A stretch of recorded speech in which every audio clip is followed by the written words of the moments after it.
Hey everyone, it's Robin, our Silent Crafts, and welcome to my studio. This is my Whip It Wednesday video where I'm going to show you the crafty goodness that I've been working on this week. Thank you guys so much for hanging out with me on Saturday when we worked on our scrappy autumnal little zipper pouch with the turkey butt. Glad I was able to get at least one turkey butt in there while not really paying attention to the placement. I've noticed that this shade of color is a little bit difficult to photograph. So what you're looking at right here is very accurate. What's in the shop is hopefully accurate, but just to give you an idea in case the colors are a little off. And then the fun scarecrow fabric inside. And because I had so much fun making that after the live stream, I made another pouch. This one, I put the scarecrow in the center. I was able to use that strip that I didn't get to use there. Added some leaves. Had to bring in some more of those pumpkins. I kept with the same fabric on the back, and it ended up being almost in the same placement just because of the way I cut the fabric, and it was just there anyway. So I thought that was kind of fun. And on the inside of this one, I have, is that the same fabric? Yes, it's the same fabric. I was looking for the tree and I don't see the tree, and the tractor that we have right there is not in this piece, but that's fine. It's fun. Two scarecrows sitting on the bench. Have our little teal wagon.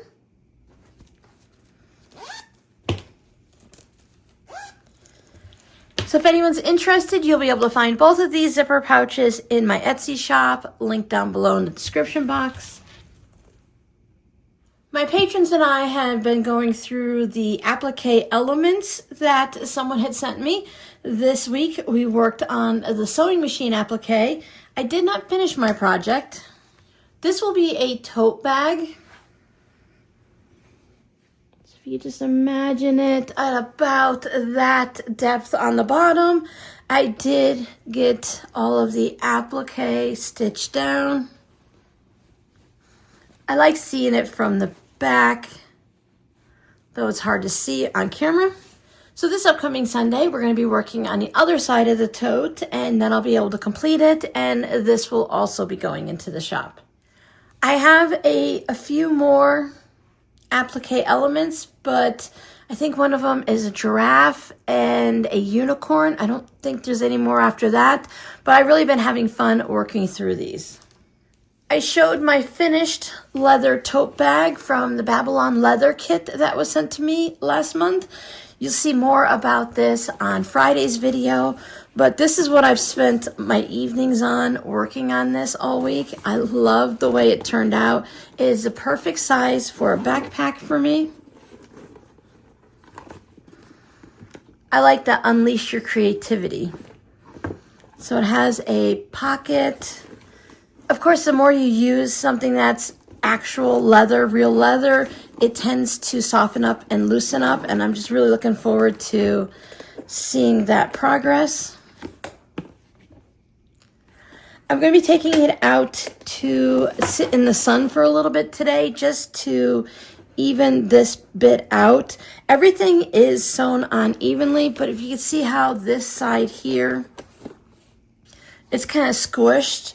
So I need to warm it up with a hairdryer or out in the sun just to level that out a little bit so that it evens out the pouch.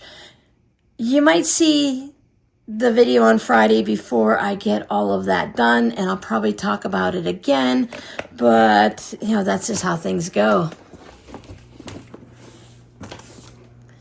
So if you're ever interested in purchasing one of their kits, whether it's for the larger bags or for a smaller wallet or keychain, the affiliate link is always down below in the description box with my discount code. That link stays active all the time, so anytime you're ready to purchase something, you can go ahead and check that out. I spent my Sunday working on my Halloween gnome table runner, where I used The Gnome Sweet Gnome template builder set that Missouri Star sent to me.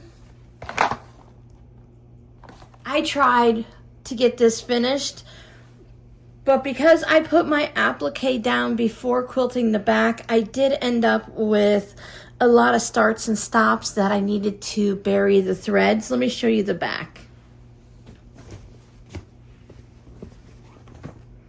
So I had this fun Halloween polka dot that I thought would be really nice on the back. So you can see all over my quilting, this is where the appliques are. So I went ahead and I tied off and buried all of those threads at the bottom and the top. Totally worth it in my opinion. I haven't given this a good press yet since I finished it. It shows up a darker on camera than the background actually is. Sometimes I can sneak it in the corner. That's pretty close to the accurate color there. So I went with the 3 gnome houses, the 3 gnomes, and the 3 trees. This fabric here actually glows in the dark, and I used a glow-in-the-dark thread to stitch down the appliques. I went around them 2, sometimes 3 times, depending on the applique. I have their little noses and their beards. This is that Bro thread, glow-in-the-dark embroidery thread that I received off of my Amazon wish list, which is also, everything you need is really just listed down below in the description box. I think it glows better when you use it as an embroidery thread and you put it layer upon layer when you're putting some words like on a t-shirt or on a tote bag. So it doesn't glow as well as the fabric that I purchased recently. But you can see the spider web here does have a bit of a glow to it. And occasionally, some of the threads, it seems like some colors glow better than others. I didn't use it specifically for the thread to glow, but I did want to have the possible opportunity. And I also just wanted certain colors. I wanted, this is actually like an orangey pink, so I knew this thread would match there. And then I had the green for the hat. I could go through and find different color thread to match in my regular thread, but it was just more fun to have the glow in the dark. I chose a different polka dot for the binding. This one has kind of scruffy dots on it, so you can see the black paint or black fabric coming through. It's not fully printed, and these are the Halloween colors that actually show. So I thought that might be fun to just go around the outside and give it the little pop. I could change my mind, but I think it just needs that little bit of quirk to go around. These are Halloween fabrics and colors, but they're kind of still feeling a little subdued. I think it needs a little just pop of fun to go with it. Single fold binding, so it will be a little bit narrower when it goes down, and I think that's just going to look nice. I don't know if I'll be able to finish this afternoon, which is Monday, but I am hoping to have it finished sometime today or tomorrow morning so that it can go in the shop prior to Wednesday's video. These 2 zipper pouches 100% will be in there because their pictures have already been taken, and I know this guy's already in there. I think the selvages have crayons for this one. That's all I can think of. At first I thought they were weird houses, like really tall and skinny, but I think they're meant to be crayons. 2019 Riley Blake, something about 2019 Crayola, Chevron design, and Serpentine design are trademarks of Crayola used under license. Well, there you go. They are crayons. So it must have a line that goes with it that has something to do with Crayola and their crayons.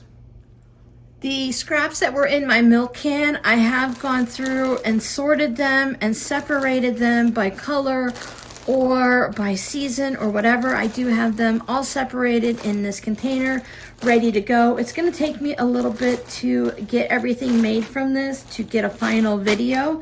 I haven't decided yet if I'm just going to do it in one video or if I'm going to show the video with me talking about the scraps and stuff, I just need to see how long that video is.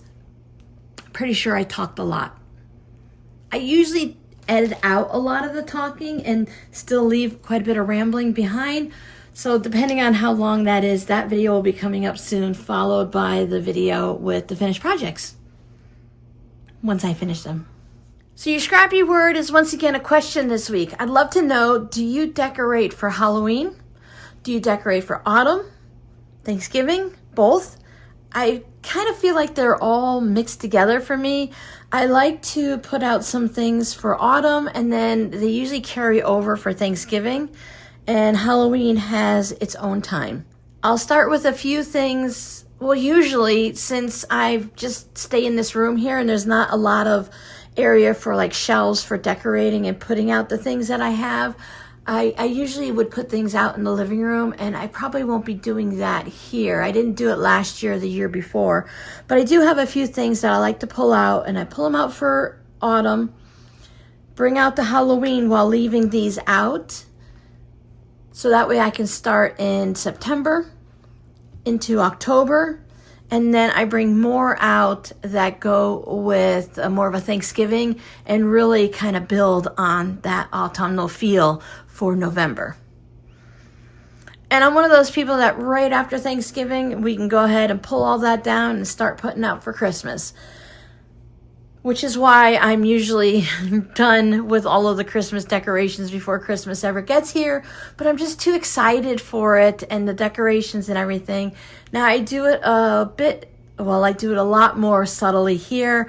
I did pick up some things in the after sale at Michael's last year to go ahead and bring out for this year. So I have the big wooden advent calendar that sits on a table somewhere. I have a feeling it's going to have to sit around here somewhere because I don't know where else I'm going to put it. Oh no, I have to look at Christmas when I'm working. What will I ever do? I hope whatever you guys are doing, you're bringing some color into your life and you're enjoying whatever it is that you're doing right now. Thank you for always hanging out and supporting me, and I will see you in the next video. Bye.